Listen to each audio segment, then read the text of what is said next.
If you're new to the channel, you'll know that I am predominantly a semi-automatic pistol guy. This is my CZ Tactical Sport Orange, which has been de-oranged, and it's now rocking a custom finish on it, although I left the orange mag release because, you know, orange.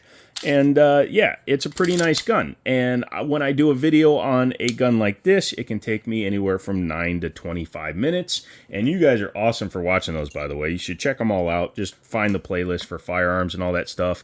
There's like 750 videos on this channel about guns, so check those out.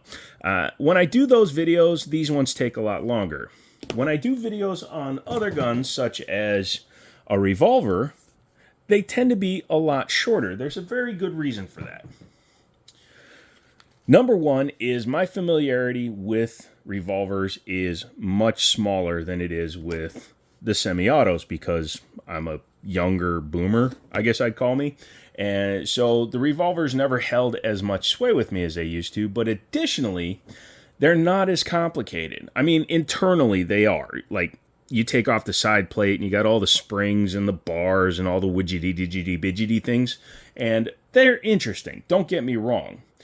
But there's not as much information that I can give you that you haven't already seen on the internet. So it's harder for me to make a revolver video longer.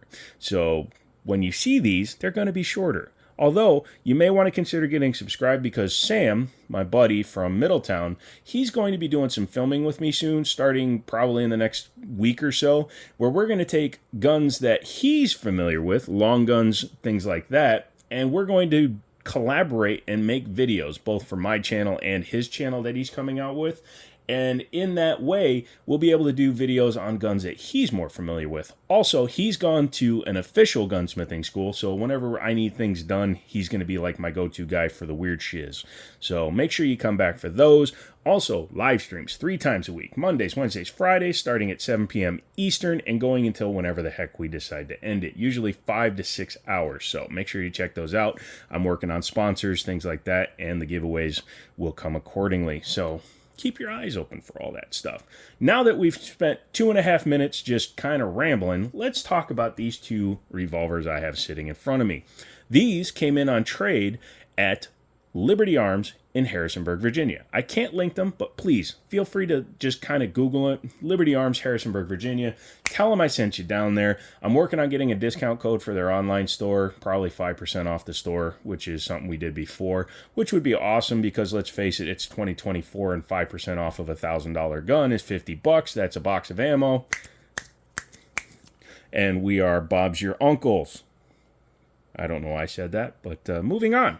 First one is a pretty cool piece. This is the kind of hard to find 8 3/8 inch barreled Smith & Wesson Model 29 in 44 Magnum.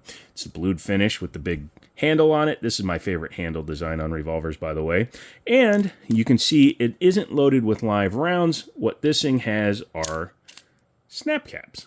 These are aluminum, and they have a spot in the back that's safe for hammers and firing pins and all that stuff to hit so that they don't have a risk of damaging components on the revolver, such as this style of firing pin. You can see that it is attached with the roll pin, so it's not impossible to replace, but dang it, it's a pain in the butt when they break.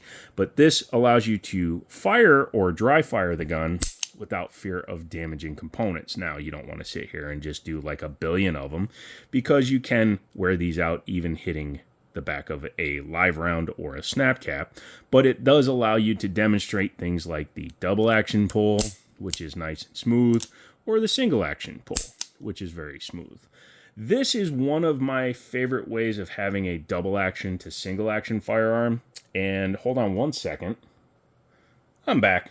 Whether we're talking about a semi-auto pistol like this Sphinx pistol here or a revolver, double action to single action is the same regardless.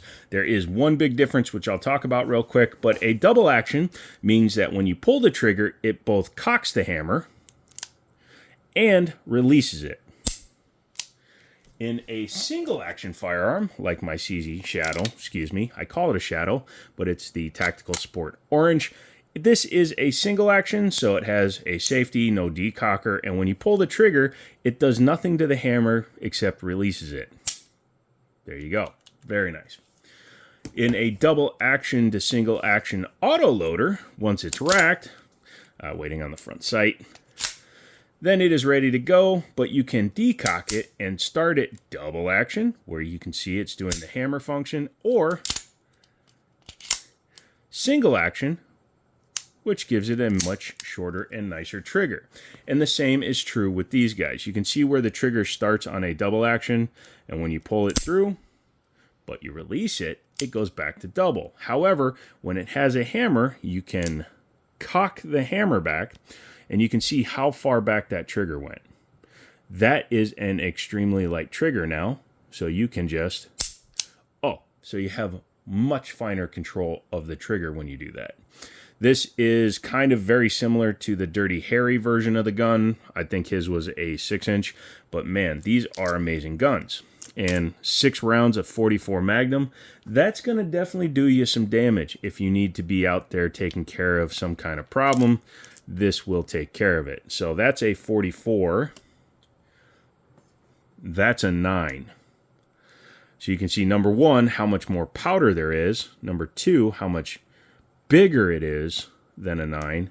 But yeah, so when you hear 44, 45, all those numbers, just remember when you start getting up into revolver cartridges, they tend to be a lot bigger. In fact, the carbines that are made for 357 and 44, these rounds cook, and they can do some damage. And yeah, you'll notice I'm not swinging the cylinder, being a dumbass. I don't want to do that with a gun like this.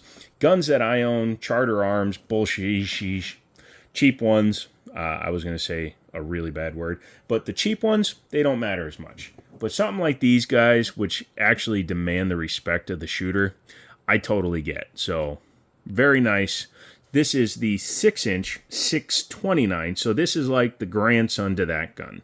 So this is what happens when you make it a little bit more modern, you do a different finish on it, but the overall battery arms is the same. You can see this one doesn't have that pin on the hammer, so you can dry fire this one. But again, I don't recommend doing it over and over, but you still have 6 rounds of 44 Magnum, high-vis front with a adjustable rear, which both of these actually have, which is why I think these are actually produced at about the same time.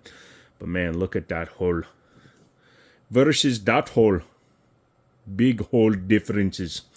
But yeah, I kind of want to get into wheel guns, and maybe I will this year because there are actually some cool ones coming out that I'm interested in. I'd love to shoot a Court, one of the $8,000 revolvers, but I'd be settled with these guys. If you want to actually purchase these ones, they are for sale. The 29 is just under $1,200, and just under $1,100 for the 629. And those are at Liberty Arms. I'm not selling them directly to anybody through YouTube, so YouTube, just calm your tits. If you want to Google them, hit them up, say I sent you, they'll take care of you. I appreciate everybody coming along for all these videos. You guys are making me feel very good about doing this, because I don't do this for a living. I do it for fun. I do it for information. I do it to hang out with you guys. To that end, make sure you check out the live streams Mondays, Wednesdays, Fridays, where we talk about guns like these, and I answer all your random weird questions. Although, here's a tip for you. If you're going to be coming into my live streams, don't ask me what my favorite gun is. Don't ask me if I like Glock. Don't ask me if I have an AK. The answer to 2 of those are yes, and the Glock questioning is no. So, yeah, that's about it. That's about all I got for you today. Become a member, $2 a month. Come back for the live streams. I do 2 giveaways a month. I like having fun. I want you guys to come along. I'll come back with more guns, including a updated video on that one, and we'll just kind of discuss what's going on in the world of guns. So come back for that. I love you, and as always, I'll talk to you later.